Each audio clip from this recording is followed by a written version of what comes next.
Hello everyone, welcome to GenX Parenting. Today we are with Dr. Nita Jagad, who is a pediatrician and an EQ trainer. She is very well known for her parenting workshops. It is really enlightening and of course mind-opening. Today we are going to talk about something really interesting and much needed to be discussed. Biggest parenting mistake that we new age parents do. Actually, ma'am, we try to do something really nice for our children, but we end up going wrong. Let's know what is that. Welcome, ma'am. Thank you, Leena, and hello everyone. It's my pleasure to be here and talking about a subject which is very close to my heart. So, starting with the first question. So, ma'am, as a pediatrician, as an EQ trainer, as a parenting counselor, you must have seen hundreds of parents. So, what is that big mistake that we new age parents should avoid? Now you may find it weird, but the biggest parenting mistake is perfection. This one word has many angles to it, and I'm going to share 3 prominent angles to this word perfection. So the first angle to perfection is giving perfection to the child. Now, so many parents strive to give a perfect life to their children. They want to give toys, facilities, clothes, gadgets, whatever they didn't get as a child. And they feel that whatever I didn't get, I must give them to my child. And that is where we have a problem. Now this child grows up feeling that all these facilities which I get, all these things which I get to enjoy, that is where my happiness lies. So these children, when they grow up, or even while growing up, if they don't get any material or anything, or they are denied any facilities, they will be angry, frustrated, and they can throw tantrums. And that is what becomes very difficult for parents to handle them. So the second point to this is expecting perfection. Some parents expect a lot of perfection from their child. Now, so if you see, they want their child to excel in academics. They want their child to be best in drawing. They want their child to be best in sports and all the extracurricular activities. So these children keep going for coaching in all the classes and they end up having no time for themselves.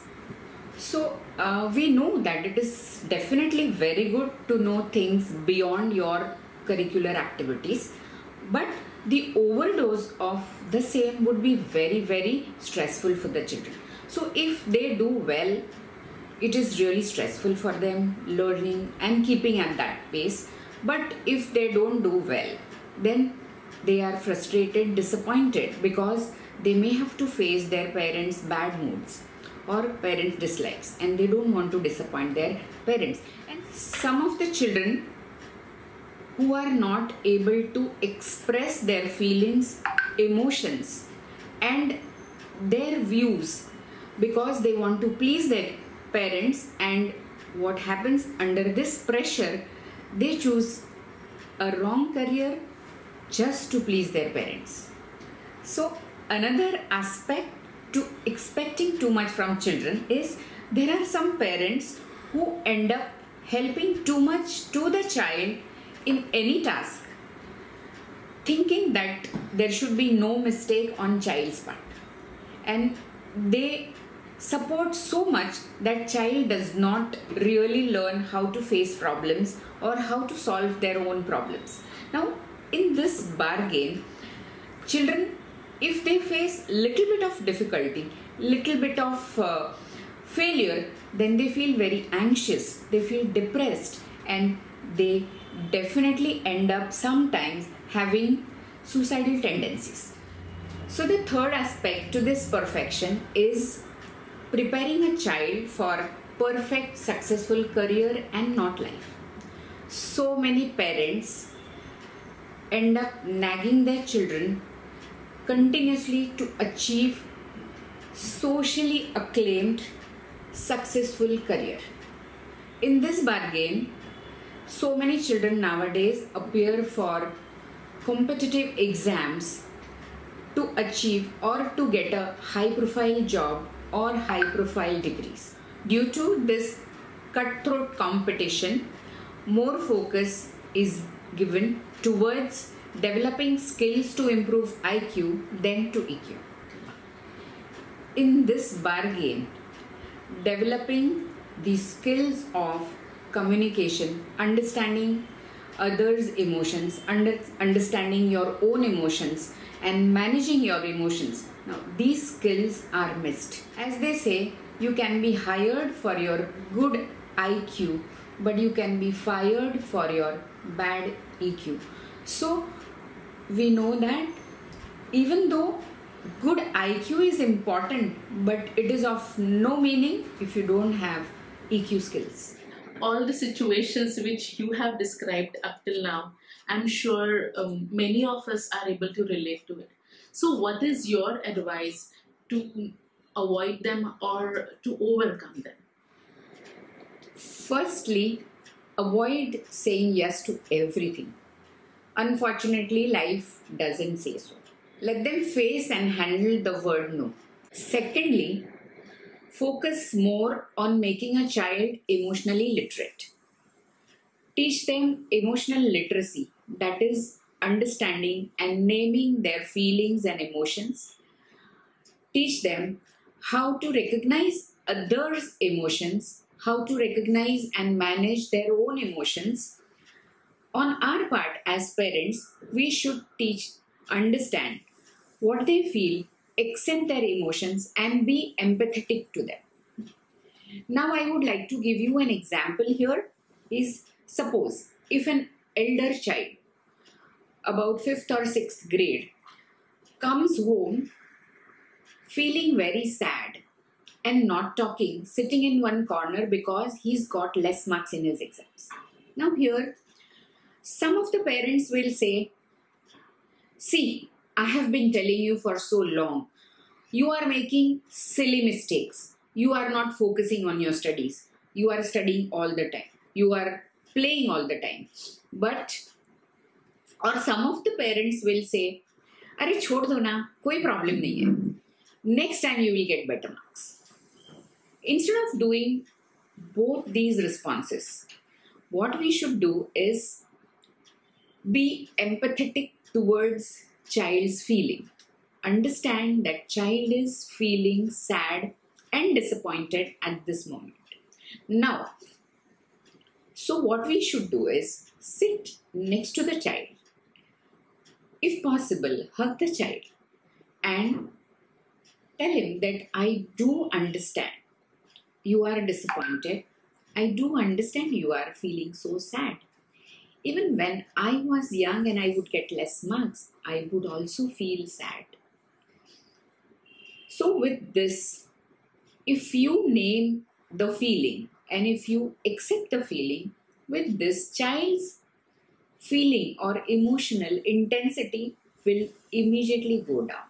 He would be in a position to listen to what you say. And after this, once you feel that child is improving or his intensity of his feeling has gone down, you can start discussing with him the solution. So you can ask him, so what about your next exam? What would you like to do? Whether you would like to study more about this, whether you would like some coaching of this subject or a professional teacher for this subject, or you would want to study with your friend who is better in this subject. And let the child churn these solutions on his own and come to a conclusion and solution on his own, and this solution will be better accepted. He will feel more empowered and he will feel validated. The another example is a toddler child throwing tantrums because you are not buying a toy he has asked for. And he's just sitting and making a big fuss out of it. So in this case, rather than shouting at him, or pleading him. What I feel is, and you are in a social environment or you are in an environment where there are more number of people also. So in this case, our emotion coaching may not work. So what we should do here is try and understand what the child is feeling. He definitely wants to buy the toy. So we can give him the toy in his fantasy like this. Oh, I know how much you want that toy. I really feel that I could buy you this toy, and how I feel I could buy you this toy just now and you would love to play with this toy. But this behavior of yours is not accepted in our family. First, you get it from there and then we will talk. So that should be your response. And thirdly, let the child make mistake. Feel the defeat. Be with that feeling for a while and introspect and find the solution on his own. Even when we play with them, let them feel the defeat, let them lose the game and find a solution to it. We as parents need to be their supporter, their facilitator, not the solution provider.